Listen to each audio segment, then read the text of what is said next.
আসসালামু আলাইকুম আমার প্রিয় বন্ধুরা, আশা করি তোমরা সবাই ভালো আছো আর আমিও ভালো আছি। আর আজকে বাসায় মা রান্না করছে এই শীতের নতুন সবজি ফুলকপি দিয়ে ডিমের অসাধারণ রেসিপি। এটা আমার খুব পছন্দের একটা খাবার। এর আগেও আমার বন্ধুদের সাথে শেয়ার করেছি যে শীতের সব সবজি থেকে ফুলকপি সবজিটা আমার খুব প্রিয় একটা সবজি। কারণ এই ফুলকপি দিয়ে যে কোনো কিছু দিয়ে রান্না করো না কেন, খেতে কিন্তু দারুণ লাগে। আর এটা যদি ডিম দিয়ে রান্না করা হয়, আর দারুণ একটা কম্বিনেশন। তোমরা যারা এখনও ডিম দিয়ে রান্না করো নাই বন্ধুরা, এই ফুলকপির রেসিপিটা অবশ্যই ট্রাই করবে। কারণ মাছ মাংস ছাড়াও ডিম দিয়েও যে ফুলকপি দিয়ে খেতে এতটাই দারুণ লাগে, না খেলে বুঝতেই পারবে না। আর মাছকে মুরগির ডিম দিয়ে হচ্ছে এই মজাদার ফুলকপির রেসিপিটি রান্না করছে। তাই এখানে ডিমটা সেদ্ধ করে সব কিছু কেটে ধুয়ে একসাথে রেডি করে নিল। চলো বন্ধুরা, তাহলে মা কীভাবে এই মজাদার রেসিপিটি রান্না করছে আমার বন্ধুদের সাথেও শেয়ার করা যাক। আশা করি আমার বন্ধুদের কাছেও অনেক অনেক ভালো লাগবে রেসিপিটি। আর মা এখানে রান্না করার জন্য ফ্রাই প্যানে সয়াবিন তেল অ্যাড করে দিচ্ছে আর তেলটা ভালো মতো করে গরম করে নিচ্ছে। তেলটা ভালো মতো করে গরম করেছে। এখন একে একে মা ডিমগুলো ছেড়ে দিচ্ছে।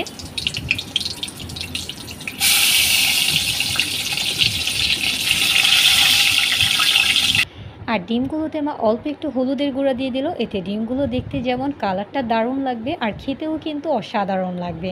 আর এখন মা হালকা হালকা করে নাড়াচাড়া করে ডিমগুলো একটু ভেজে নিচ্ছে। তোমরা দেখতেই পাচ্ছ বন্ধুরা, ডিমগুলোর কালারগুলো কিন্তু অসাধারণ হয়েছে। আর এখন মা ডিমগুলো তুলে নিল। আর এখন হচ্ছে মা তেলটাতে দিয়ে দিচ্ছে হচ্ছে অল্প একটু পেঁয়াজ কুচি। আর পেঁয়াজটা এখন ভালো করে হচ্ছে নেড়েচেড়ে লাল করে নিচ্ছে। পেঁয়াজটা যত বেশি হচ্ছে লাল হবে, এই রেসিপিটা খেতে ততটাই হচ্ছে দারুণ লাগে।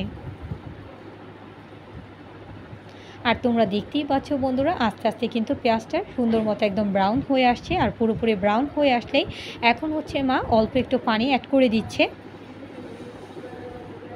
আর এখন হচ্ছে ভালো করে মা নাড়াচাড়া করে নিচ্ছে। আর হচ্ছে মশলাটাতে এখন মা দিয়ে দিচ্ছে হচ্ছে অল্প একটু আদা রসুন বাটা। এতে দারুণ ফ্লেভার আসে ফুলকপির রেসিপি থেকে। আর এখন সাথে দিয়ে দিচ্ছে হচ্ছে মা মরিচ আর হলুদের গুঁড়া বেশি করে দিয়ে ভালো করে নাড়াচাড়া করে মশলাটা কষিয়ে নিচ্ছে।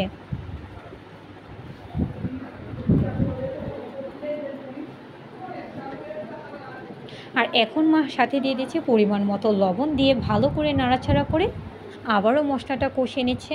আর পুরোপুরি মশলাটা কষানো হয়ে গেলে এখন হচ্ছে মা আগে থেকে ধুয়ে রাখা ফুলকপি আর হচ্ছে আলুটা ছেড়ে দিল। আর এই নতুন সবজি ফুলকপি আর আলু দিয়ে কিন্তু যে কোনো রেসিপি খেতে সত্যিই দারুণ লাগে। আর এটা যদি ডিম দিয়ে রান্না করা হয়, সত্যি অসাধারণ। তোমরা না খেলে বুঝতেই পারবে না বন্ধুরা। আর এখন মা ভালো করে হচ্ছে ফুলকপি আর আলুটা নাড়াচাড়া দিয়ে হচ্ছে কষিয়ে নিল। আর এখন হচ্ছে মা একটু ভাজা জিরা গুঁড়া দিয়ে দিচ্ছে। এতে দারুণ একটা ফ্লেভার আসবে, যেহেতু মা হচ্ছে ডিম দিয়ে রান্না করছে এই ফুলকপিটা, তাই একটু ভাজা জিরা গুঁড়া দিয়ে দিল। আর এখন হচ্ছে মা এই কষানো মশলাটাতে বেশি করে কাঁচামরিচ দিয়ে দিচ্ছি। এতে কাঁচামরিচটাও সুন্দর মতো কষানো হয়ে যাবে। আর কাঁচামরিচের ঝাল ঝাল স্বাদটা এই ফুলকপির রেসিপিটাতে দারুণভাবে চলে আসবে। আর এখন কিছুক্ষণের জন্য মা ঢেকে রাখছি, এতে সুন্দর মতো সব কিছু গলে যাবে। আর কিছুক্ষণ পর ঢাকনাটা তুলে নিচ্ছে। তোমরা দেখতেই পাচ্ছ বন্ধুরা, ফুলকপি আলু সব কিছু কিন্তু সুন্দর মতো গলে এসেছে। আবারও মা একটু নাড়াচাড়া করে নিল। আর যেহেতু মা হচ্ছে এই ফুলকপি দিয়ে ডিমের রেসিপিটা ঝোল ঝোল রান্না করছে, তাই হচ্ছে এখন মা বেশি করে পানি দিয়ে দিচ্ছে, দিয়ে ভালো করে হচ্ছে নাড়াচাড়া করে নিচ্ছে। আর কিছুক্ষণের জন্য মা এখন ঢেকে রাখছে, এতে সুন্দর মতো বলক চলে আসবে। আর ঢাকনাটা এখন তুলে নিচ্ছে। আর দারুণ ফ্লেভার আসছে বন্ধুরা, যা তোমরা পাচ্ছ না। তোমরা পেতে হলে কিন্তু অবশ্যই একবার হলেও ট্রাই করবে। আর মা এখন হচ্ছে দিয়ে দিচ্ছে দেশি টমেটো, এতে আরও বেশি দারুণ লাগে এই ফুলকপির রেসিপিটা। আর এখন হচ্ছে মা ভালো করে নাড়াচাড়া করে নিচ্ছে।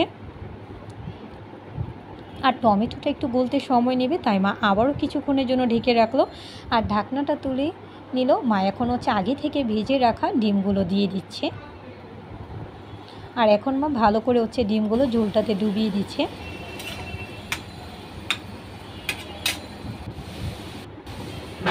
আর এখন হচ্ছে মা উপর দিক দিয়ে একটু ছড়িয়ে দিচ্ছে ধনিয়া পাতা, এতে দারুণ ফ্লেভার আসে এই রান্নাটা থেকে। আশা করি আমার বন্ধুদের কাছে আমার মায়ের হাতে এই ফুলকপি দিয়ে ডিমের রেসিপিটা ভালো লেগেছে। তোমরা কিন্তু অবশ্যই একবার হলেও বাসায় ট্রাই করবে।